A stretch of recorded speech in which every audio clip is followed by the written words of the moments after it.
What am I? It's a difficult question. Mystics, philosophers, and scientists have, after all, been tackling this question for millennia. Yet despite all the time and effort, there doesn't seem to be any sort of consensus.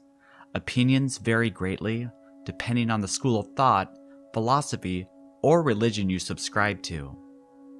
Perhaps you think you're a physical body only, as the material scientists assert, a complex arrangement of chemicals, simply reacting to the world around you, not in control, but not ultimately responsible either, just reacting like self-aware billiard balls bouncing off of each other.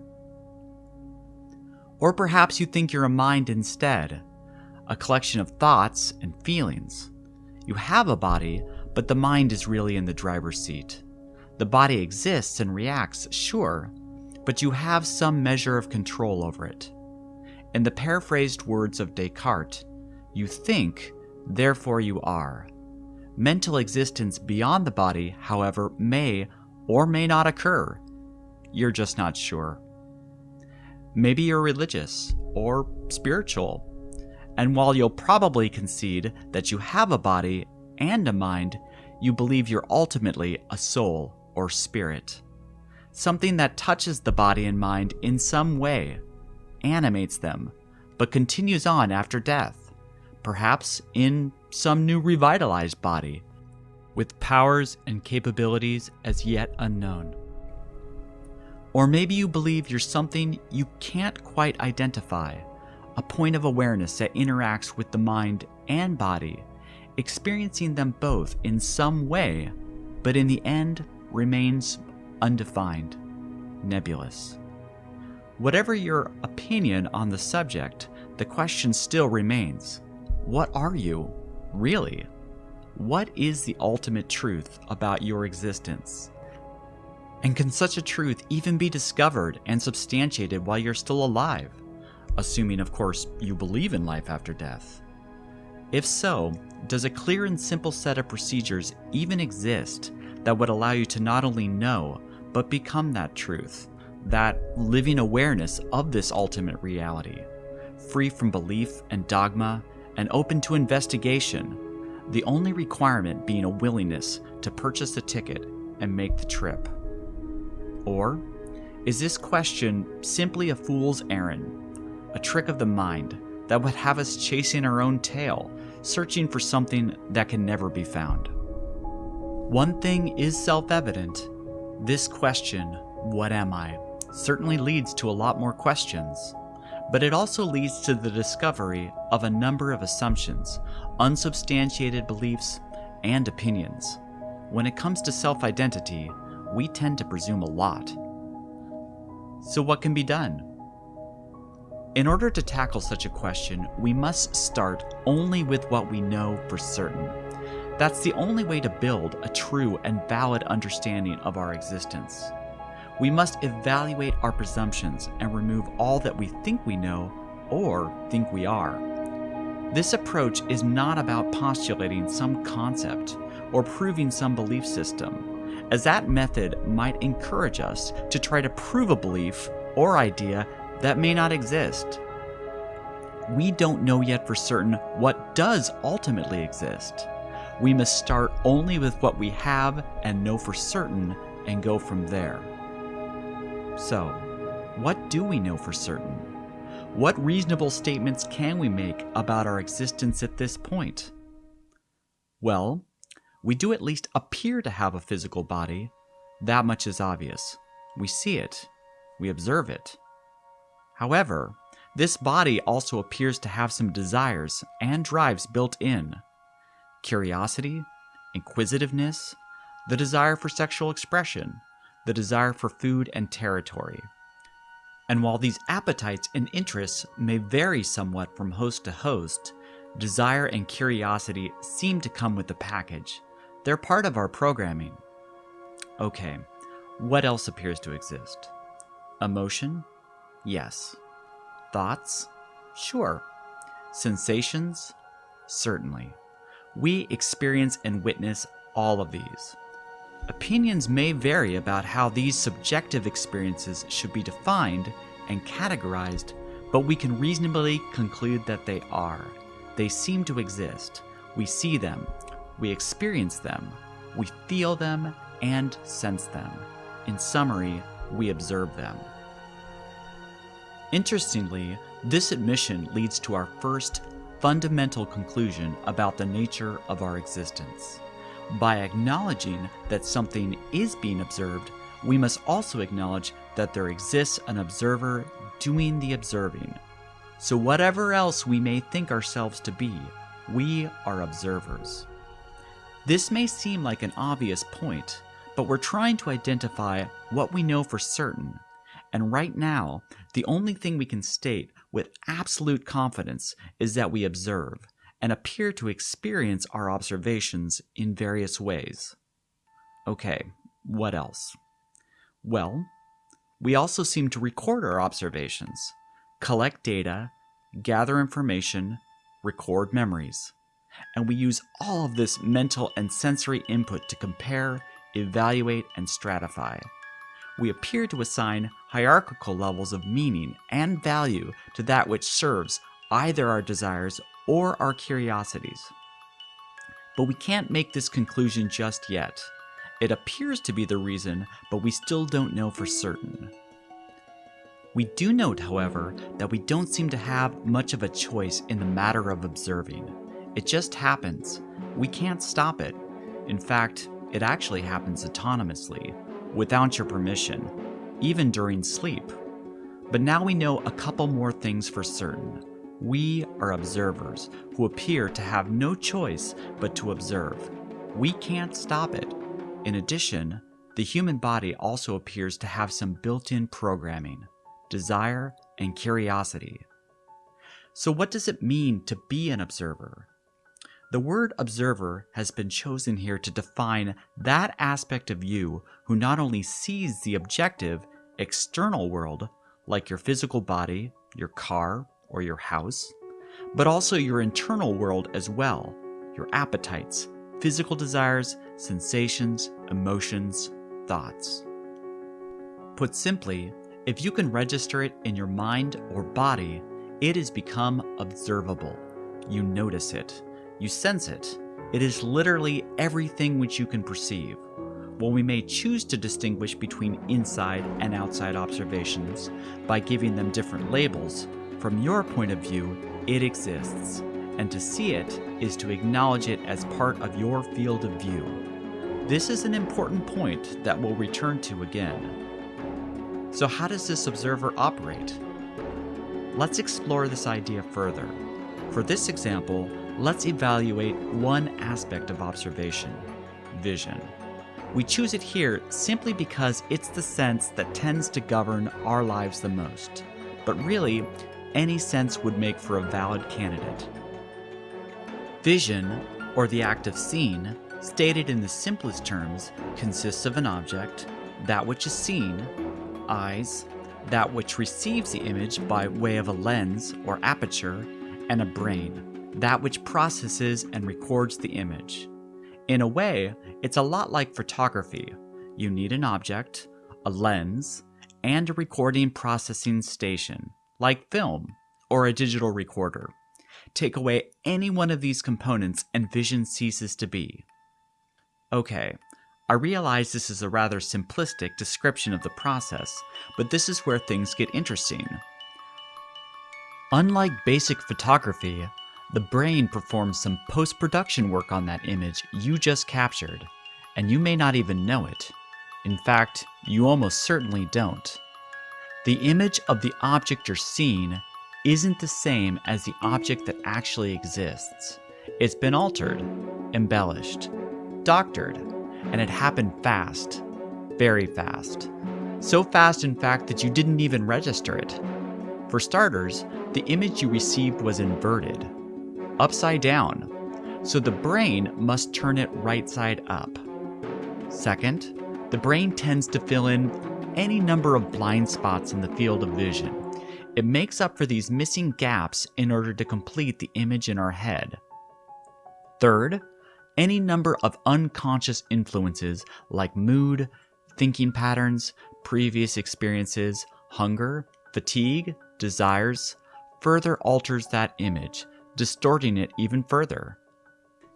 At this point, you may be asking, well, so what? But this leads to another discovery that we now know for certain. We now know that one part of your brain is doing something to another part in order to create a whole image that we accept as real. But it doesn't stop there. Pick an object. Your cell phone, perhaps. Concentrate on it. Take it in. Now close your eyes. Can you still see that object in your mind? Can you add butterflies to it? Yes? Good. That's visualization, something we're all familiar with. Not only is your brain automatically working to create a visualized and therefore altered version of everything you see automatically and without your permission, but you're probably embellishing on it even further, consciously as well as unconsciously. This new, altered image is part of a delusion that you accept as being authentic. Reality, however, is very different. In a very real sense, we have dichotomized ourselves, split ourselves in two. After all, two images now exist in our brain, the original, authentic image and the altered one.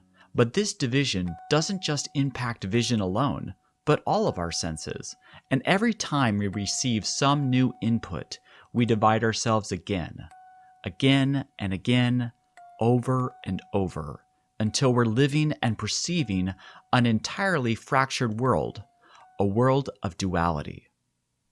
But does a real, permanent world even exist?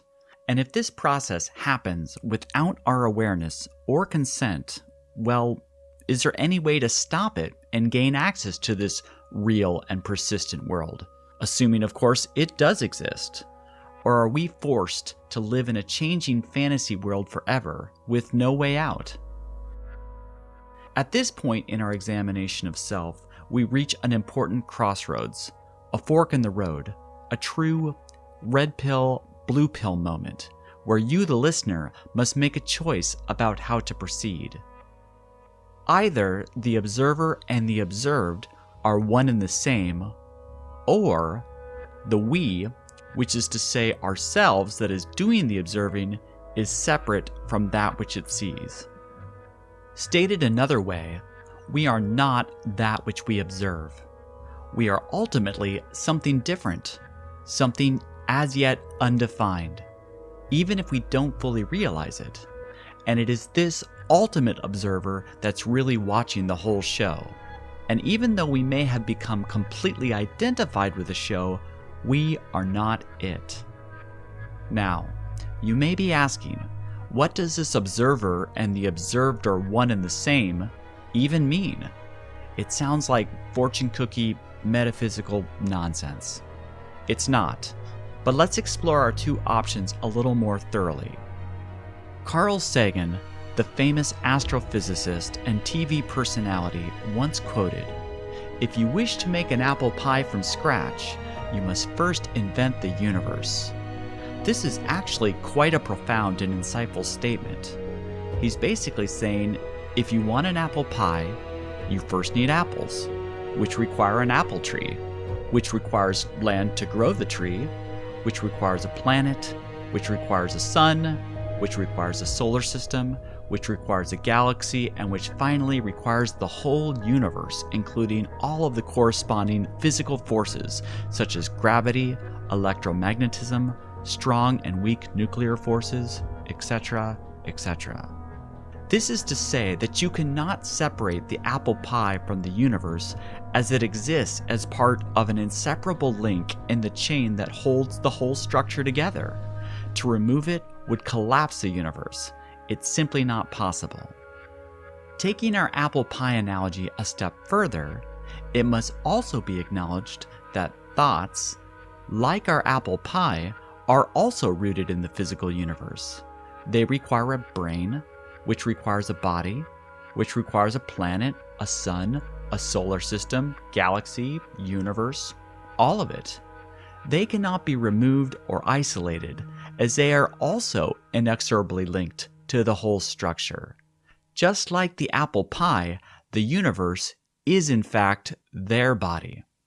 Now, if we're going to imbue thoughts with the capacity for awareness, for pure observation, as this first choice implies, we must also concede that these thoughts, which we call the observer, along with the entire universe which gave rise to their existence, are part of the same structure. They are one and the same. The observer and the observed are one. In order to identify with this path, one must believe that to observe any part of the universe is actually to observe a part of oneself. And this is not a one-way street either. The universe is also looking back at us.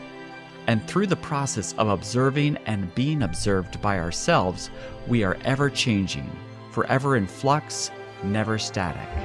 This is the world of relativity. This is what I have labeled the blue pill. In this world, we exist, but we have no permanent identity. Now for the red pill. If we're not really an inhabitant of this relativistic world, and if we are not ultimately the body, or sensations, or emotions or thoughts, what are we? We are that which observes this phenomenon. Through the lens of relativity, we observe and experience this domain. But it is not us. We are not it, not any of it. We are ultimately nothing in this world at all. Our permanent self lies elsewhere, in a different domain, waiting to be discovered. And yet, somewhere along the way, we have become enmeshed, entangled, identified so completely with this relativistic picture show that we have lost our way. Hopelessly lost in a world of form and identification that we don't even remember our origins. And yet, a faint ray of doubt still emerges through the fog. Maybe this isn't everything. Maybe this isn't what I really am. Maybe these desires aren't really mine, these thoughts and emotions, forever changing, pulling me this way and that. Maybe, just maybe, there is a way out. But should we choose this path, this red pill, we must extract ourselves from the dream. We must learn to discern the true from the false, to identify only with that which is real, or at least more real. Backing slowly away from falsity, we begin to take shape. The clouds disperse, and then there is a way out for those brave, earnest, and perhaps foolish enough to pursue it. For through the eye of a needle we must travel. Between the raindrops we must dance. Upon the fiery doorsteps of hell we must urinate in giddy defiance, yet run screaming from the sweet words of angels who would seek to flatter and emoliate us. We must use paradox to defeat paradox, and use nonsense to discover sense. With a terrible fury, we must draw back Sagittarian's bow, aiming our arrow at impossible dreams, never to release until the journey is complete.